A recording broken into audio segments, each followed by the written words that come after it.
VVS Protect all in my wristwatch. Got it. Hey guys, welcome to our Douglas interviews. Today we had Shauna Smith. Yeah! So Shauna, how was class? It was great. I always love coming and teaching here just because there's so many dancers I don't get to dance with that often. So Yeah. it's cool to just be in a room full of people that are at different levels and all there for the same reason, which is it's fun. I always have fun here. Yeah. When did you start dancing?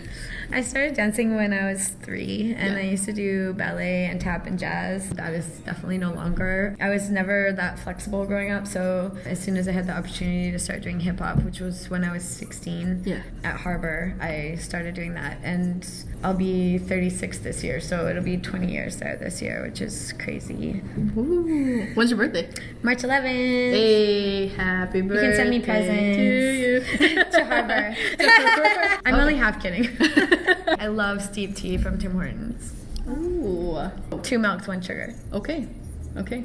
Just saying. Keep that noted, Douglas. Keep that noted. No Starbucks cards. So the next question is, a lot of beginners come to Douglas specifically. What tips would you give them? I teach all levels, but I find my best advice for beginner dancers is I always relate learning to dance like learning a language. So you need that same type of patience that you would have to learn a language, where you learn words and then you learn sentences and then you can say phrases and eventually you can speak. But it's a process, and I think being patient in that process is really important, and to just stick it out, stick through the awkward parts, because we all started somewhere. I was not good when I started. So yeah, I think just patience and not having an unrealistic expectation and enjoying the process. It's fun. Yeah. Yeah. Definitely. When you say patient, like if you were to say, guys, be patient in class, how would you describe that? Like I said, not having unrealistic goals, working at your own pace. If usually a class, especially like this type of class, is varying levels, people with different experience. So not comparing yourself to someone with more experience, just knowing where you're at and waiting it out until you get to that spot where you want to be. So for beginners, say they discover dance and they fall in love with it, and they want to pursue it as a passion, as a career. How would you? Yeah, like you, like the Ken pose. Ken Young. What would you tell someone who wants to pursue it as a career? If you're passionate about it, I won't say it's easy. It's not easy. It's a process, like I said. But if you're passionate enough about something, then you can make it a career. And I think nowadays there's so many opportunities with dance that you can find something that specifically works for you, which is really cool. There's so many avenues that you can go down, that just whatever specifically you are passionate about, stick to it and just be the best you can be. Best you can be. I know, I'm like a participation. That's awesome. I know a lot of the students want to know, how do you define the difference between a choreographer from a teacher? For me, there's so many great choreographers that can put movement together that make a song kind of come to life, but they have no idea how to relate it to an audience. There's people who can do both and are amazing at both, but a teacher to me is someone who's really clear what it is they're imparting on the people in the room, whereas a choreographer might not necessarily be an issue for them. They just want to see their movement conveyed in a certain way, whereas to me, a teacher is clearly trying to deliver something more than just the movement to the class. So for me at this age, I'm striving to be a better teacher all the time, and the older I get, the less the actual movement really matters to me. I'm more trying to connect with my class or with KTL or here with those people through dance more than just giving them moves. So to me, that's a more older concept, but a lot of times you become a great teacher as you get older because you understand what you're offering a little bit more. Yeah. How would you describe your dance style? I love that question. I actually don't know. I guess it's kind of smooth. I find it hard to, like wood. I find it hard to define in words. I don't know. I mean, I love R&B music. I always have. I tend to lend more towards masculine choices of movement. If I have a choice between masculine or feminine, that feels more comfortable to me. Yeah. Majority of the time when I choreograph, I think of guys. But now I have a sensual street class on Mondays. Ooh. Shout out. That is Shauna being a girl. So I'm exploring that. I don't know, aside from that, It's smooth, and you're usually going to listen to R&B music of some description, whether it's fast or slow. It's R&B. Yeah. Have you ever... Never pop music.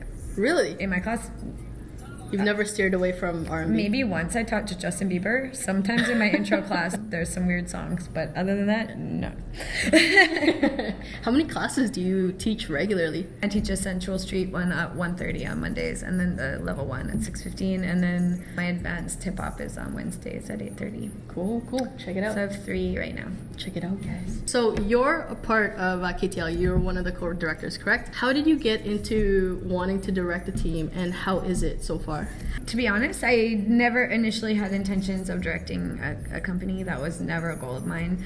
This is a little known fact, but KTL was actually originally part of PGV, or Physical Graffiti from Seattle. Kalani Marks and the twins came here and wanted help starting something in Vancouver. So they asked me to help with it, and then I brought Ken on board, and we started that way. And then eventually we evolved into what we are now. Actually, we used to be a crew for a long time. I trained in it like everyone else. I was never the director. Ken and I just organized it together. And then for the past 5 seasons, it's been an actual company through Harbor, just because we found ourselves in mentorship roles with younger dancers, and it was just what things were evolving to. So we decided to put it all in one space, and now I absolutely love my role with it, and I've definitely grown into it. But yeah, it wasn't something I sought out or ever expected to have be my career. But this year's company is really, really awesome. The energy is really great, and every year we learn from our mistakes the year before, and we just try to add new things. How can one be successful in joining In KTL? That's a good question. For me, I'm just going to speak for myself, I don't know, but seeing someone around and having experience with them before they audition for the company is like a huge thing for me, because a lot of times people that I end up wanting to work with, because it's mentorship based, I need to believe that I can help that person. So if I see them in another environment beforehand, whether it be class at Harbor or they come say hi, whatever it is, I find that connection helps. If I've never seen them in their life and then they show up to the audition, that's also great. I'm so grateful that they're there, but it's harder for me to make a judgment on that person. So if that is something anyone is interested in doing, I'd suggest at the very least like maybe Harbor Summer School or something, just so that myself or Ken get a chance to see them move before the audition. Cool. Yeah. Cool. Can you give us a rundown of a day in the life of a co-director of KTL? Well, first of all, KTL for Ken and I is only Fridays and Sundays. Our actual rehearsal time with the company is only 3 hours or 2.5 hours Friday and 3 hours on Sunday. So my actual physical time with the company is those days. And we have other people come in and set pieces and work with them. So it's organizing that. We have meetings for that like once a month usually. My own stuff on top of that, my stereotypical day, I get up, walk my dogs at the beach every single morning because my life's so all over. I like to have that constant, and drink tea, of course. And then usually at some point during most days, I have a tea date with one of the company members talking about life, and we help with everything, like from helping get an apartment, if you're having trouble with your friends, so many things. So actually a huge part of my time is now devoted to those things. Yeah. So a lot of it isn't really dance related. Also, this is a little spoken part of being a director. Like for me personally, training and taking class. I take class almost every single day. If I'm not teaching, I take class. Not just for myself, I mean, it's great exercise, but because I want to be in the room with the people that we work with so that I can see what they're doing and how they're growing and what they can work on. And also just, I truly believe in leading by example. So just by being present when they're training as well, I think it's really important. And I think it's what helps me to be a good director, is by being there. So every day I try to be at the studio at some point. Besides that, I drink tea and walk dogs a lot. That's cool. That's cool. Let's get out of the dance related questions and go into the fun questions. Yeah, let's do the speed test. So you're gonna try to do it as fast as you can. Okay, I'm gonna give you 5 seconds to answer. I'm scared. Okay, let's go. Name 5 different dogs. Samoyed, Pomeranian, Yorkie, Cocker Spaniel, and Chihuahua. Okay, name 5 different colors. Blue, red, purple, green, orange. 5 different brands. Of anything? Anything. Tim Hortons, Reebok, Nike, Adidas, and Saucony? I got off on a sports tangent, guys. Saucony? 5 different well-known dance teachers in Vancouver.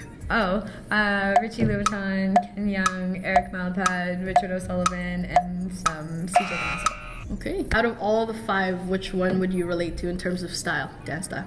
For myself? Yes. Can I have 2? Yeah, okay, fine, 2. Richie, we've danced together for a long time, so the way that we move is comparable. I understand the way he moves, but a huge portion of why I love R&B and why I move the way I do comes from Richard O'Sullivan, and I learned musicality through that man. I owe so much to him. All right, let's wrap this up with Would You Rather questions. Have you played this before? I've played Would You Rather, but not yours. Okay. Would you rather sit on a chair with a bunch of spikes all day, or would you pull your feet up over your head all day? Well, I can't pull my feet over my head.